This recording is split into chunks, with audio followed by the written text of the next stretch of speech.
यदि आपने एक मजहब के मांग पर एक टुकड़ा दे दिया तो अब शेष बचे हुए भागों को हिंदू राष्ट्र होना चाहिए। और यहाँ पर बहुतायत मात्रा में 80 करोड़ हिंदू रहते हैं, लेकिन विदेशी ताकतों ने क्या किया कि हिंदुओं को जातियों में विभाजन करके उनके ब्रेन को वॉश कर दिया। तो हमको ये लगता है कि विदेशी ताकतों की बड़ी साजिश है। नमस्कार, मैं हूं अनुराग श्रीवास्तव, आप देख रहे हैं लोकमत हिंदी। आज हम आपकी बात करेंगे मध्य प्रदेश के बागेश्वर धाम के प्रमुख पंडित धीरेन्द्र शास्त्री की। पंडित धीरेन्द्र शास्त्री जो कि राष्ट्रीय स्तर पर एक यात्रा निकालने जा रहे हैं और इस यात्रा का नाम दिया गया है हिंदू एकता यात्रा। और इस यात्रा के जरिए एक बड़ी आबादी को साधने की कोशिश में पंडित धीरेन्द्र शास्त्री तैयारी में है। दिल्ली से लेकर वृंदावन तक की यात्रा निकाली जाएगी और इस यात्रा का मकसद बताया जा रहा है कि हिंदुओं को एकजुट करने की कोशिश है।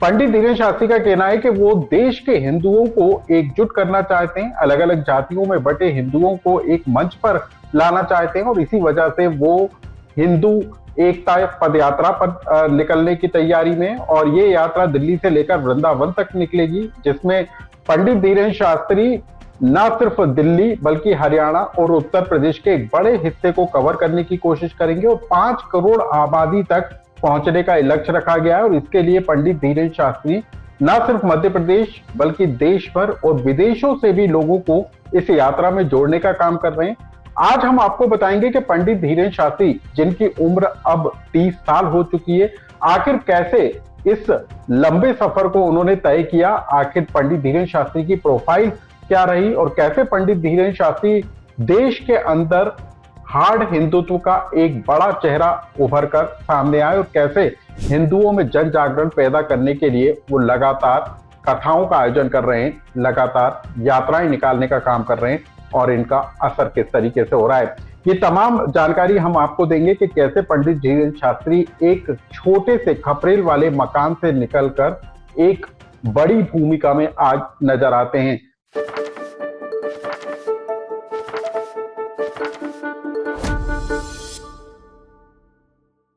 कैसे एक छोटी सी उम्र से गरीबी से निकलकर आज इस मुकाम तक पंडित धीरेन्द्र शास्त्री पहुंचे, ये भी हम आपको बताएंगे। साथ ही हम आपको उनके करीबी रिक्की सिंह से भी मिलवाएंगे, जो पंडित धीरेन्द्र शास्त्री को बचपन से जानते हैं और क्या उनके जीवन पहलुओं को लेकर वो देखते हैं, समझते हैं, इस पर भी हम चर्चा करेंगे। लेकिन हम आपको सबसे पहले सुनाते हैं कि आखिर पंडित धीरेन्द्र शास्त्री किस तरीके से हिंदू एकता यात्रा निकालने की तैयारी में है और उसको लेकर उनका क्या प्लान है। सबसे पहले आप उसे सुनिए। किसी भी विषय का पता नहीं है, उन्होंने विरोध किया, हमने वीडियो देखा, हमें इससे कोई बुराई भी नहीं है। सबको अपनी अपनी बात कहने का अधिकार है, सबको अपने अपने हिसाब से अपनी बात रखने का अधिकार है। जो हिंदूवादी हैं, यदि हिंदू एकता चाहते हैं तो वो हमारा सहयोग करें, यदि हिंदू एकता नहीं चाहते हैं तो आप हमारा सहयोग ना भी करें तो कोई दिक्कत, हम उनको जवाब नहीं देंगे। इस देश का एक एक हिंदू बच्चा उनको जवाब देगा। ये हमारा दायित्व नहीं, हिंदुओं का दायित्व है, क्योंकि हम हिंदुओं की लड़ाई लड़ रहे हैं, हमारी निजी कोई लड़ाई नहीं है। अब हम आपको पहले पंडित धीरेन्द्र शास्त्री की प्रोफाइल बता देते हैं कि पंडित धीरेन्द्र शास्त्री की आखिर प्रोफाइल क्या है। पंडित धीरेन्द्र शास्त्री की उम्र 30 साल है। इनका जन्म 4 जुलाई 1996 को हुआ था। छतरपुर के एक गांव गड़ा में उनका जन्म हुआ था। शिक्षा भी उसी के आसपास उनकी हुई। खपरेल वाले घर में रहते थे, लेकिन अब ये मकान पक्का हो गया है। गड़ा के आसपास की अर्थव्यवस्था को भी बदलने का काम जो है अब पंडित धीरेन्द्र शास्त्री ने किया है। पूजा पाठ और कथा वाचन के जरिए ही पंडित धीरेन्द्र शास्त्री अपनी जीविका चलाने का काम करते हैं। जो परिवार के सदस्य हैं उनमें अभी माँ हैं उनके साथ और उनके परिवार के सदस्य भी मौजूद हैं। इन्हीं के घर के पास पहाड़ी पर एक बालाजी का मंदिर है और उसी मंदिर में पूजा अर्चना करने का काम पंडित धीरेन्द्र शास्त्री करते हैं और अब इस मंदिर को भव्य रूप भी दिया जा रहा है। धीरेन्द्र शास्त्री के दादा गुरु की समाधि भी यहीं पर है और पंडित धीरेन्द्र शास्त्री अपना गुरु, अपने दादा गुरु को मानते हैं और इसका जिक्र वो कई बार अपनी कथा वाचन में कर चुके हैं। इसके अलावा अब जो बालाजी का हनुमान मंदिर है उसके आसपास की सैकड़ों एकड़ जमीन है, वहां पर पंडित धीरेन्द्र शास्त्री का बागेश्वर धाम जो है फैला हुआ है और अब पंडित धीरेन्द्र शास्त्री बागेश्वर धाम प्रमुख के रूप में भी पहचाने जाते हैं। पंडित धीरेन्द्र शास्त्री पर्ची निकालने को लेकर भी जाने जाते हैं और लोगों की समस्याओं का समाधान भी करते हैं। और अब पंडित धीरेन्द्र शास्त्री न सिर्फ मध्य प्रदेश देश बल्कि देश की सीमाओं को लांघकर विदेशों में भी कथा वाचन करते हैं और उनको सुनने के लिए लाखों की संख्या में श्रद्धालु पहुंचते हैं। हर साल मेला भी पंडित धीरेन्द्र शास्त्री के बागेश्वर धाम में लगाया जाता है, जिसमें बड़ी संख्या में लोग पहुंचते हैं। तो ये जो प्रोफाइल है वो बताती है कि पंडित धीरेन्द्र शास्त्री गरीबी से निकलकर कैसे कथा वाचन के जरिए एक बड़े मुकाम तक पहुंच गए और कैसे उनकी जिंदगी बदल गई और कैसे वो लोगों को हिंदू जन जागृति की तरफ प्रेरित करते हुए नजर आ रहे हैं। सिर्फ इतना ही नहीं बल्कि पंडित धीरेन्द्र शास्त्री ने हिंदू राष्ट्र के लिए भी अलग जगाने का काम शुरू कर दिया है। और जो अब यात्रा पंडित धीरेन्द्र शास्त्री की निकाली जा रही है उसके पीछे भी देश को, भारत को हिंदू राष्ट्र बनाए जाने की इसे पहल माना जा रहा है। इसके यात्रा के कई तरह के राजनीतिक मायने भी होंगे, वो भी हम जानने की कोशिश करेंगे। लेकिन सबसे पहले पंडित धीरेन्द्र शास्त्री के सबसे करीबी माने जाने वाले रिक्की सिंह जी हमारे साथ जुड़े हैं। हम उनसे जानेंगे कि वाकई में पंडित धीरेन्द्र शास्त्री कैसे एक छोटा सा बच्चा इतने कम समय में 30 साल की उम्र में न सिर्फ देश बल्कि देश के बाहर भी भारत का नाम जगाने का काम कर रहा है, हिंदुओं को जगाने का काम कर रहा है और इसके पीछे वजह क्या है। रिक्की सिंह जी हमारे साथ मौजूद हैं, हम उनसे जानने की कोशिश करेंगे कि कैसे उन्होंने कितने करीब से पंडित धीरेन्द्र शास्त्री के जीवन को देखा है, किस तरीके से समझा है, ये हम जानने की कोशिश करेंगे।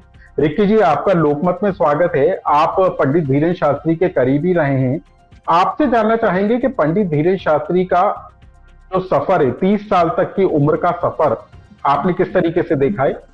पहले तो सर आपका बहुत बहुत धन्यवाद और आपके सभी दर्शकों का भी जय श्री राम। जैसा कि मैं बचपन से ही पंडित धीरेन्द्र कृष्ण महाराज का सारथी रहा हूँ, उनको बाइक से ले जाना और इसके बाद उनका जो एक संकल्प था अनूठा कि अपने दादाजी के पद चिन्हों पर चलना।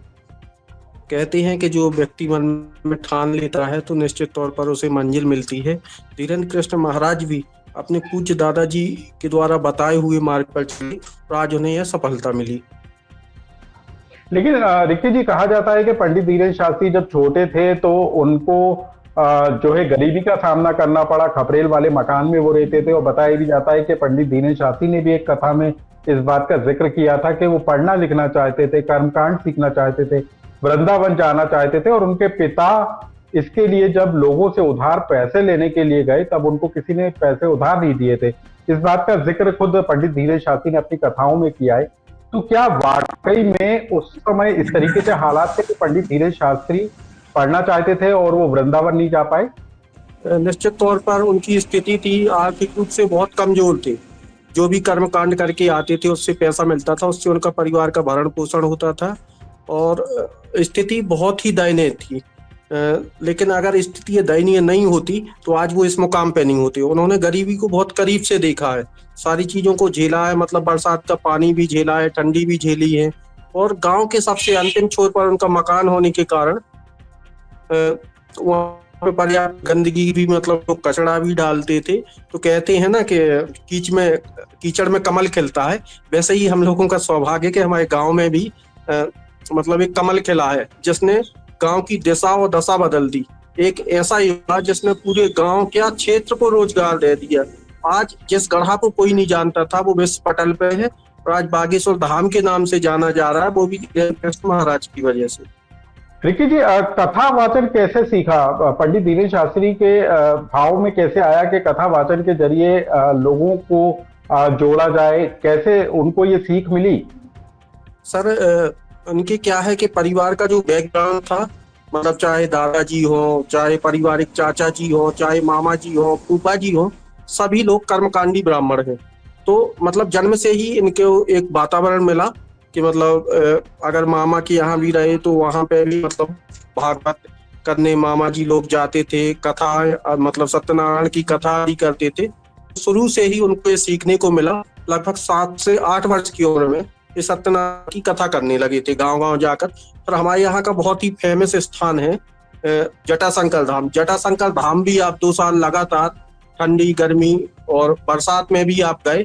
इस तरीके से कथावाचन में निपुण हो गए थे। तो बचपन से ही उन्हें एक माहौल मिला सीखने के लिए मतलब दादाजी ने भी उन्हें सिखाया, उनके मामा जी ने भी सिखाया, माता जी भी पढ़ी लिखी थी 5वीं 8वीं तक, तो उन्होंने भी काफी इनका सहयोग किया।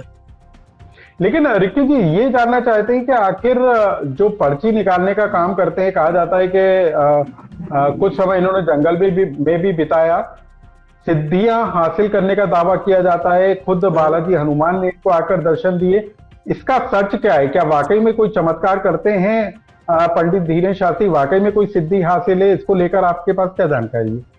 इनकी जैसा कि मुझे जानकारी है कि इनके पूर्वज भी दरबार लगाते थे। जो कृपा है इनकी परंपरागत चली आ रही है। जे निश्चित तौर पर आजकल हमारा जो हिंदू है, खासतौर से युवा है, वो भटका हुआ है। उनको जगाने के लिए, हिंदुओं को एक करने के लिए, और तमाम जो अपने हिंदुओं को तमाम तरह के प्रोपेगेंडा में फंसाकर धर्म परिवर्तन करवाया जा रहा है। आजकल का युवा मतलब रामायण छोड़ के मोबाइल में ज्यादा ध्यान दे रहा है। तो तमाम तरह से मतलब एक प्रकार से लोगों को जगाने के लिए सनातन पद यात्रा की जरूरत है, और निश्चित तौर पे यह मील का पत्थर साबित होगी हिंदुओं के लिए। क्या पंडित धीरेन्द्र शास्त्री को कोई राजनीतिक संरक्षण भी हासिल है? अब हनुमान जी की कृपा प्राप्त है, इसे राजनीतिक संरक्षण कहें कुछ भी कहें, मतलब सबका नजरिया अलग अलग है।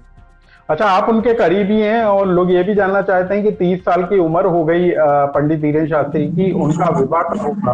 वो भी कई बार जिक्र कर चुके हैं कि उनको कई बार प्रस्ताव मिलते हैं। आपकी जानकारी में क्या है? अभी उनके जो संकल्प हैं, जैसे कैंसर अस्पताल हो गया, गरीब बेटियों की शादी हो गई, जैसे ये संकल्प पूर्ण होते हैं वो निश्चित तौर पर शादी करेंगे। शादी के बारे में हमने भी कई बार बात की, तो उनका कहना ये है कि पहले संकल्प पूर्ण हो जाए, इसके बाद में पहले समाज, फिर इसके बाद में खुद के लिए टाइम दूंगा। चलिए रिक्की जी, धन्यवाद, आप हमारे साथ जुड़े और इतनी महत्वपूर्ण जानकारी हमारे साथ साझा की। तो पंडित धीरेन्द्र शास्त्री जो कि हिंदुत्व का एक बड़ा चेहरा है, लेकिन अब वो कथा वाचन से निकलकर पदयात्रा पर निकल रहे हैं, और ये पदयात्रा दिल्ली से लेकर वृंदावन तक जाएगी, और इसमें 5 करोड़ लोगों तक पहुंचने का लक्ष्य पंडित धीरेन्द्र शास्त्री की तरफ से तय किया गया है। सिर्फ हिंदुओं को नहीं बल्कि मुस्लिमों को भी इस पदयात्रा में जोड़ने की कोशिश पंडित धीरेन्द्र शास्त्री करते हुए नजर आ रहे हैं। लेकिन जिस तरीके से एक छोटे से गांव, छतरपुर के एक छोटे से गांव का जन्मा जो बच्चा है वो आज 30 साल की उम्र को पार कर चुका है, लेकिन इस पंडित धीरेन्द्र शास्त्री ने न सिर्फ उस क्षेत्र की, जो छतरपुर का जो गांव है, उस जिसको अब हम बागेश्वर धाम के रूप से भी पहचानते हैं, वहां की अर्थव्यवस्था को भी पूरी तरीके से बदलने का काम कर दिया है, और अब जन जागरण यात्रा के जरिए वो हिंदुओं को जगाने के लिए पद यात्रा पर निकलने की तैयारी में। इस खबर से जुड़ा आपका कोई सुझाव या कमेंट्स हो तो हमें कमेंट्स बॉक्स में लिखकर जरूर बताएं।